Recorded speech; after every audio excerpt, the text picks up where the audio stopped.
Today, I'm going to explain how ranking works on Instagram.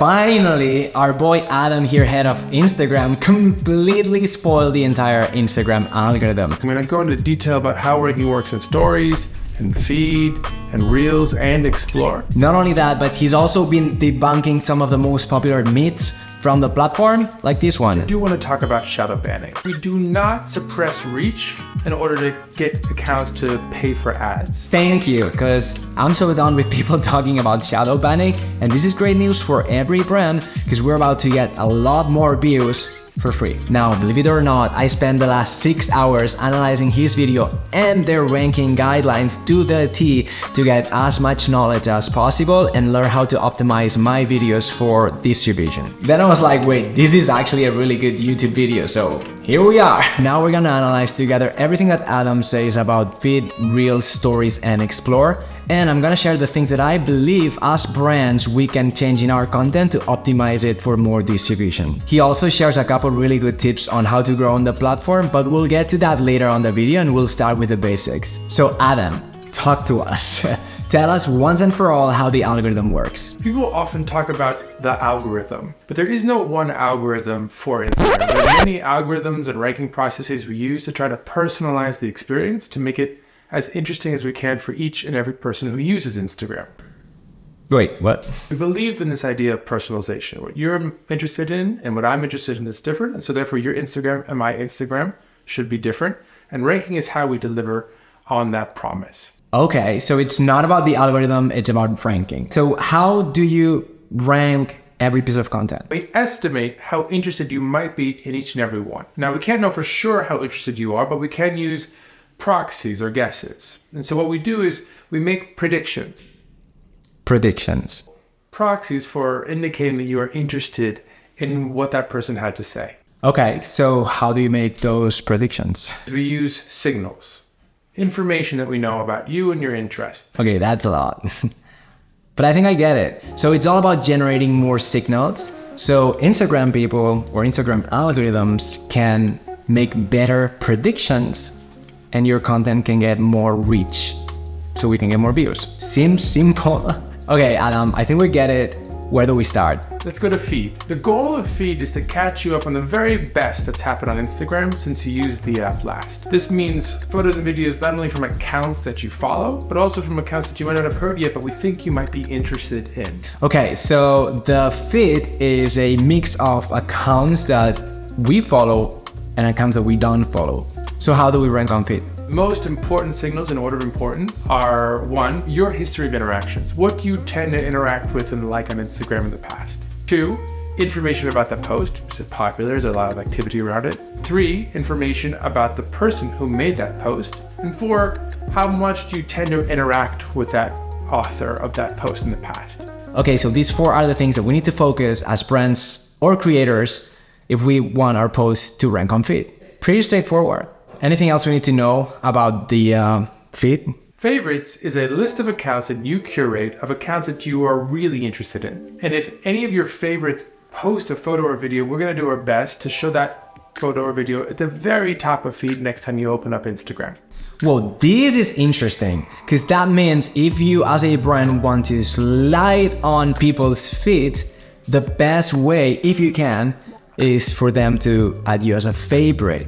That means that you very likely will show up next time they open the app. Honestly, I've been thinking a little bit about this from a business perspective. Yes, you can get brand awareness if you're being shown to people who don't know you yet. And also you can be like top of mind for those people who follow you. But I think that's about it. It's like a bit of a mix and you get a bit of everything. The goal of Reels is to entertain you. And most of what you'll see in your Reels tab are videos from accounts that you do not yet follow. That's it. That's what we want. We want to be shown to people who don't follow us, who maybe don't know us yet, so we can grow our brands, right? That's brand awareness. So come on, Adam, make this simple. How do we rank on Reels? There are a lot of Reels posted on Instagram every day, and we have to decide which ones you might be interested in. But basically, we take a look at what you interact with, other people who interact with the same content, and what else they seem to be interested in. Okay, so it's basically about the audience behavior. The algorithm is picking up on your behavior. This sounds familiar? TikTok. Based on that data, they'll show you more stuff that the algorithm thinks that you'll engage with. That's why people say followers don't matter anymore. They don't matter when it comes to distributing your content on things like that, Reels, TikTok. They do matter for other things, I believe. The signals we use are what you tend to be interested in on Instagram, what Reels you've watched in the past, and information about the reel, about the author of the reel, and how much you've interacted with that author if you have, in fact, interacted with that author in the past. So what are you trying to figure out with this type of signals? So how like you are to watch the reel till it's over, how likely you are to send the reel to a friend, and how likely you are to go to the audio page for that reel, which is a way of assessing if you might be interested in creating a reel yourself. Oh, okay. So what I'm taking from this, Adam, is basically watch time, focus on watch time, get people to watch the video, and make it shareable. Create something that people can relate to and they can use to maybe send a message to someone else. I think that's why all these meme pages work so well for Reels, because you see a video and maybe you send it to your partner or your friend or something like that, and this actually helps the video be distributed, because that's one of the signals that they consider. So something to keep in mind, I think. So let's start with stories, a means of trying to help connect you with the people that you care about and that you're interested in. When you open up Instagram, the first thing we do is we look at every story that you might see because it was posted by someone you follow within the last 24 hours. And we estimate how interested you might be in each and every one. So according to Adam, stories is what we can actually use to turn cold leads into warm leads. A little bit like a friends and family type of environment, which kind of like creates this intimate environment. People know you already, and so they might be interested in things like behind the scenes and stuff like that, that maybe someone who don't know you yet, they don't have the context, or maybe they're not interested in. Now, the most important signals for stories in order of importance are your history of interacting with stories. So do you tend to look at stories from this author? Your history of interactions with the author of that story. So do you tend to reply to that author or like stories from that author in the past? And then how close do you seem to be to that author in general? Maybe you message them really often. That's another signal. Hey, that's an interesting idea. So I guess it does actually matter when someone follows you, if you gotta send them a DM or gonna start a conversation, especially if you want them to see your stories or maybe create a deeper connection with them. The higher we think the likelihood of you tapping on that story or replying to that story, the higher up in stories it's going to be for you when you open up Instagram. Give people a reason to open your stories. Maybe there's certain type of content you only do on stories. Maybe you do only giveaways on stories for friends and family. Like stuff like that that would encourage people or create that behavior of people actually checking your stories. Because that means you gotta be top of mind all the time they open the app. So we've got brand awareness with Reels, we've got warm leads and potential conversions on stories. Why the heck do we need the Explore page? Explore, like Reels, is a recommendation surface. It's primarily content from accounts you do not yet follow, but it's photos and videos, and the goal of Explore is just to help you discover new things that you might be interested in. So it's basically the prehistoric version of TikTok for everything on the platform. Like not just Reels, but also photos, carousels, you know, everything. The signals we use to make those predictions are very similar to the ones that we use for Reels in a slightly different order. Oh, okay.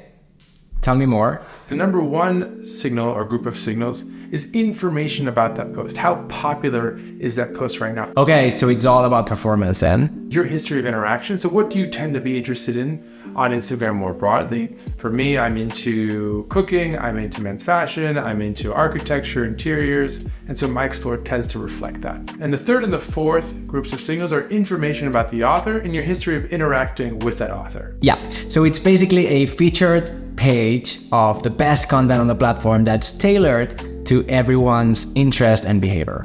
I'm personally gonna take this as a bonus, not try to rank for Explore, but if my content is doing well, I imagine it's gonna be shown to people who have a similar interest or that they are likely to engage with it, which will boost the performance overall. So after talking about the 4 types of distribution you can have on the platform, my main insight is I wanna get very, very specific on the type of content I make and look at what other accounts on my space or similar to me are creating if they're successful. I'm probably gonna start using more specific content genres, like maybe pranks or reactions, or genres that are already established and that people already like, so I make it easier for Instagram to actually distribute my content. And the second thing I'm gonna do is actively start engaging with similar accounts and accounts that are my ideal follower.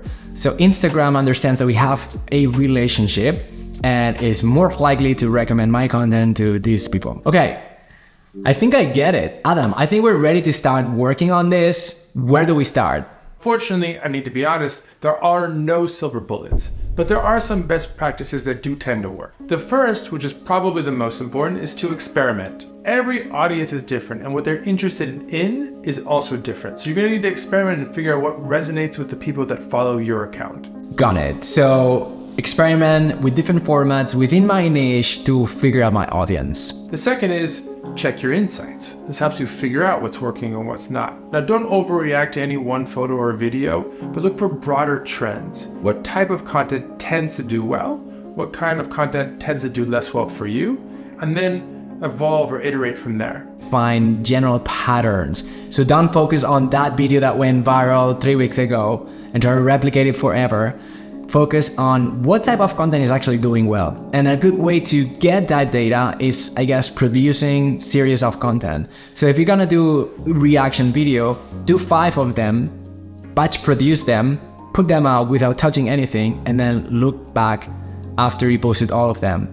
And then maybe do another series on, maybe this one is pranks, and then do another one which is maybe quotes or inspirational stuff with like trending audios. And then you look at the 3 different shows and see which one is working better in general, not just one video that maybe pops up. Third is collaborate with other creators. We know people love seeing creators come together to create new things and to be creative in new and collaborative ways. Actually, you're right, I should do this more. Every time my following or my engagement grew significantly was after a collaboration with another creator. And lastly, try and create original and engaging content. We're getting better over time at understanding the difference between aggregators and creators that make original content, and we're gonna look to favor the latter as much as possible. Got it. So don't repurpose content, create original content. Adam, I have one last question and I'll let you go. What are these people gonna get if they subscribe to my channel right now? Tips and tricks, or how ranking works, everything that we went over today, and more. Subscribe, and I'll see you in the next video.